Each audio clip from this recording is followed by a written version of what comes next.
it going? My name's Mary, I'm a Canadian citizen. I'm looking for the perfect property in Costa Rica, and it's not happening.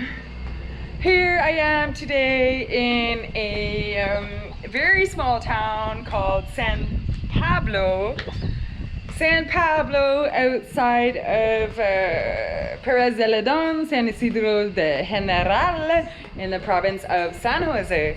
And my mom and I have traveled to this area to come and visit a beautiful property with this beautiful waterfall and everything. We were super excited to come and visit it.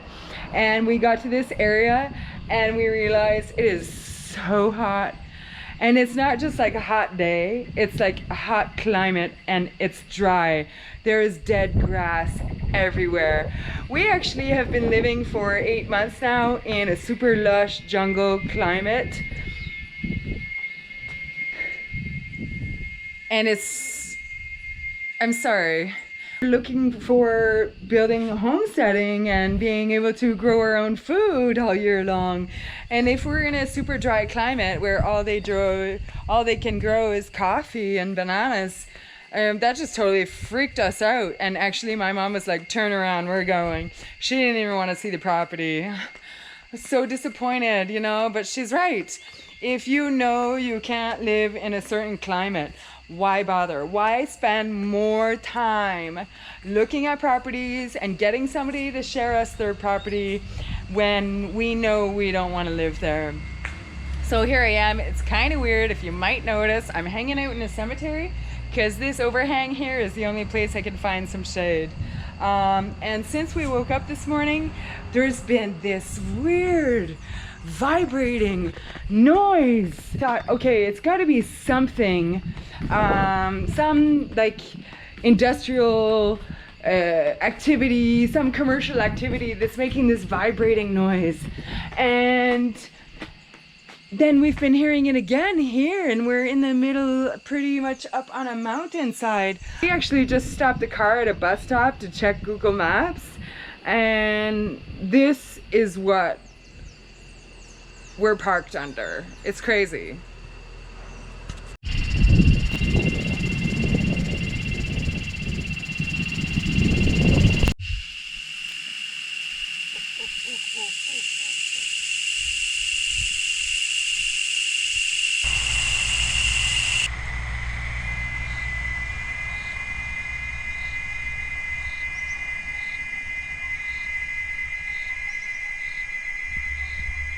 So it is probably about 10 after 6, and I'm just feeling like we're just trying to decompress a little bit and trying to figure out, like I said, where do we go from here? And the one option was to rent a cabin or a house for a month or so. Not necessarily in this area, but just to have somewhere to call our home, un pied à terre. And the other option was to kind of travel around for a little bit and discover different areas. And what I think we both keep coming back to is the climate issue, and we're really happy in the area that we are now. It's fresh, it can be hot. We have a large amount of variety of vegetables and fruits that we can grow in the area when we're in, but it just seems like we've looked at so many properties in that area and we hadn't found anything. And so we just said we need to look elsewhere. And now we're elsewhere, mind you, only on the second day of elsewhere, and it's discouraging and hot, so hot here. We definitely know we do not want to go to Guanacaste. That would just be really stupid for us. We want to be kind of in the mountains, but we need to find that special mountain area, and I think one area that we're looking at heading to is Arenal, or La Fortuna area. Look at this view. Heading out of Perez de Ledon, up the mountain there. It's absolutely beautiful. We're heading towards I think it's called Sierra de la Muerte. It's a passageway of death. And I don't think we're gonna have time to do that highway just for fun, but it would probably look pretty spectacular, something like this. This is amazing. So we're gonna go through San Jose. We're gonna maybe stop by some prepper or survival stores. And I'm on the side of the highway, so hold on. And then we are going to head to La Fortuna and hopefully we'll get some good luck.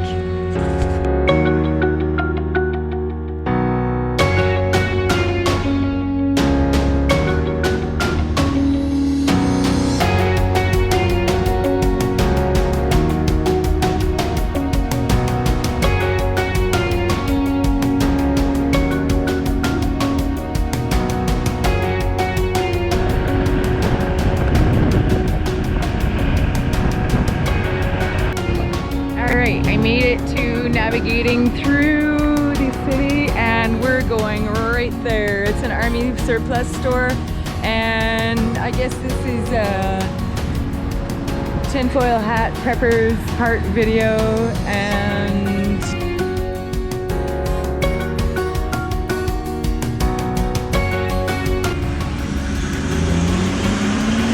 cops are checking me out. We've actually rented a little small house on the outskirts of La Fortuna, and we've rented this place for 2 nights, and it's actually one of our first experiences in living in a traditional Costa Rican home. And this one here, as you can probably hear, is along the side of a busy road. It is actually quite busy and the traffic is loud, and it was loud most of the night and starting very early in the morning, which is something that a lot of Costa Ricans just deal with. There's a lot of houses right on the highways like this. For us as Canadians and where we've been living in the past 8 months is very remote and very quiet, and there's no traffic at all. So this is a good place for us to be staying for a couple of days because it gives us the experience of living in a traditional home. So I thought I would share with you a couple characteristics and examples of a typical Tico house. So here we are, here's the road behind us, and many homes are gated. Many homes have barbed wire around them. There's a carport, typical carport. This house here is totally fenced around the outside. Most all traditional homes have gates on the windows and doors, and so let's go in. So here we have our living space. Nothing fancy. Costa Rican houses are often very open. A lot of the times the kitchen is sometimes even outside, depending on the economic value of the family or what they have. This is a washing machine. It took us a while to get used to figuring out how to use it this morning. It's not a dryer. You wash in one side and you spin in the other, and then our clothes hang up on the line outside. So this is the kitchen, little fridge. We rented this house for actually $50 a day. So a lot of Costa Rican homes don't have cupboards. A lot of times people keep things in Tupperware containers because ants are always a problem, and mosquitoes. You can see here even their utensils are kept in these plastic containers. House doesn't have a stove. Many of them don't. Many Costa Ricans don't have ovens. This one has a hot plate, and it also has a electric frying pan that we used to make toast in this morning. Here is another characteristic that you see in almost every Costa Rican home is a wash sink. And a lot of the times they have one of these outside. Can go check out the bathroom. Very, very typical if you've never traveled to Costa Rica. This is how your hot water. They don't have hot water tanks. They have these contraptions that you can switch to hot off and on. And so somewhere in there it is supposed to get hot before it drips down on you. This one here doesn't seem to work. This is the room where I'm staying. Bars on the windows, and very, very, very few times. Windows rarely ever or almost never have screens on them. And miraculously, bugs are not a problem so much. A lot of families probably spray some kind of chemical on the outside of the house. This is a nice little house that we've rented for 2 nights. $50 a night. We've got a totally closed in area, fenced in area, which is great for our dogs. It's perfect for us. We're comfortable. We're cooking our own food. We have a fridge. Our dogs are safe, and there's nobody really bugging us. So we've taken the morning to be super relaxed, and now we're gonna head into town and check out the town square. So let's go. So here we are in the town square of La Fortuna. Beautiful and famous park. My mom and I were actually talking because we have actually been here many years ago and it looked quite different. It's been landscaped quite a bit, and so it's quite interesting for us to come back.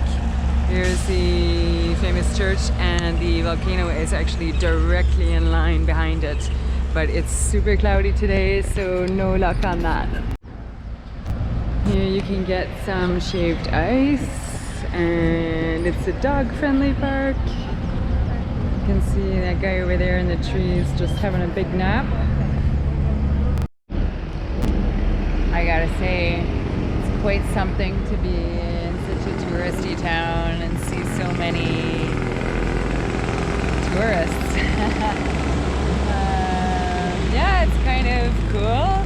It's different. I'm not sure I'm totally in love with it. I don't know how I would feel about living in a tourist town. I had lived in tourist towns before when I was a lot younger in different places in Canada, but I kind of like my sleepy little farmer village. The one thing about being in a place like this is that I can buy some products and some things that I would never normally be able to find in a non-touristy place. So I went to this health food store, or what they call a macrobiotica, across the street.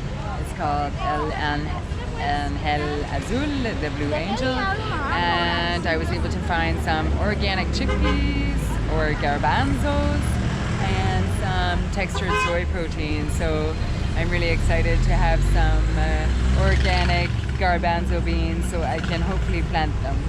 While I was in the health food store, my mom was in the chocolate fusion shop. You bet. It's super busy in there, but she pulled out these. Check that out. Beautiful chocolate. What did you say? This one is Rocky Road and the They're other? both Rocky Road. Rocky Road. We're gonna try that for sure.